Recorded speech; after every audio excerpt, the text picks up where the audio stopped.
السلام علیکم بھائیوں اور بہنوں، اللہ تعالیٰ سورہ مریم کی آیت 71 میں فرماتے ہیں، اور نہیں تم میں سے کوئی مگر اسے گزرنا ہوگا، اس پر ہے یہ تیرے رب پر لازم طے شدہ۔ اس آیت میں اللہ تعالیٰ ایک ایسی گزرگاہ کا ذکر کر رہے ہیں جس سے سب کو گزرنا ہے۔ قرآن میں اس راستے کا ذکر سورہ حدید اور سورہ تحریم میں بھی موجود ہے۔ تو یہ آخر کون سی جگہ ہے اور اس کا ہم سے کیا واسطہ؟ دوستو، قرآن کی تفاسیر اور حضور کی احادیث کے مطالعے سے پتہ چلتا ہے کہ یہ تذکرہ کسی دنیاوی گزرگاہ کا نہیں مگر جہنم سے گزر کر جنت میں جانے کا راستہ ہے، جسے پل صراط کہا جاتا ہے۔ مسلمانوں، صراط کا پل جہنم کے اوپر واقع ہوگا اور اس کے دونوں طرف بڑے بڑے پنجے ہوں گے۔ یہ پنجے لوگوں کو پکڑ کر جہنم میں پھینکنے کی کوشش کریں گے۔ اللہ تعالیٰ ہمیں جہنم کی آگ سے بچائے۔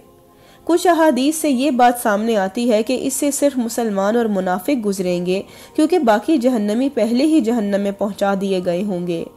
پل صراط وہ راستہ ہے جس سے گزر کر مسلمان منافقوں کے دھوکے سے ہمیشہ کے لیے پاک ہو جائیں گے۔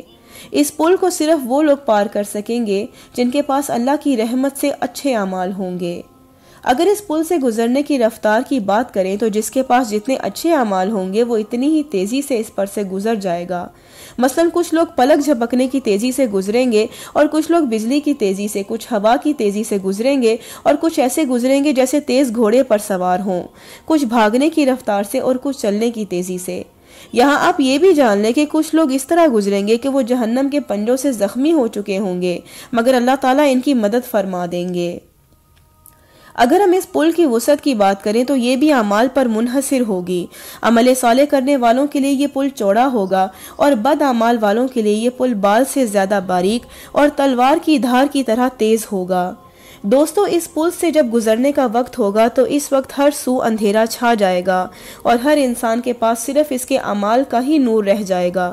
حضرت قتادہ رحمہ اللہ سے مرسلاً روایت ہے کہ آپ صلی اللہ علیہ وسلم نے فرمایا، کسی کا نور اتنا تیز ہوگا کہ مدینہ سے عدن تک کی مسافت کے برابر ہوگا، اور کسی کا نور مدینہ سے صنعا تک، اور کسی کا اس سے کم، یہاں تک کہ کوئی مومن ایسا بھی ہوگا کہ جس کا نور اس کے قدموں سے آگے نہ بڑھے گا۔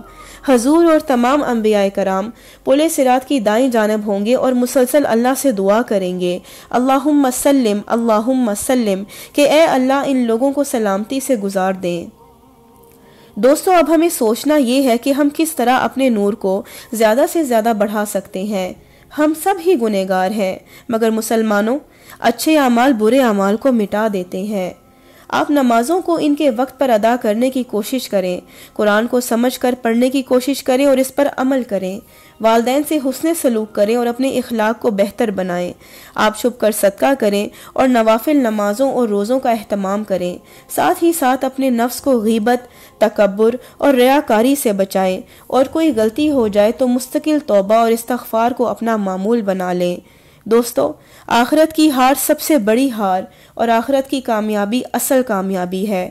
تو آئیں ہم مل کر ایمان اور عمل صالح کے تقاضوں کو پورا کریں اور مکمل نور کے ساتھ جنت الفردوس کے وارث بن جائیں۔ ربنا اتمم لنا نورنا واغفر لنا انک علی کل شیء قدیر۔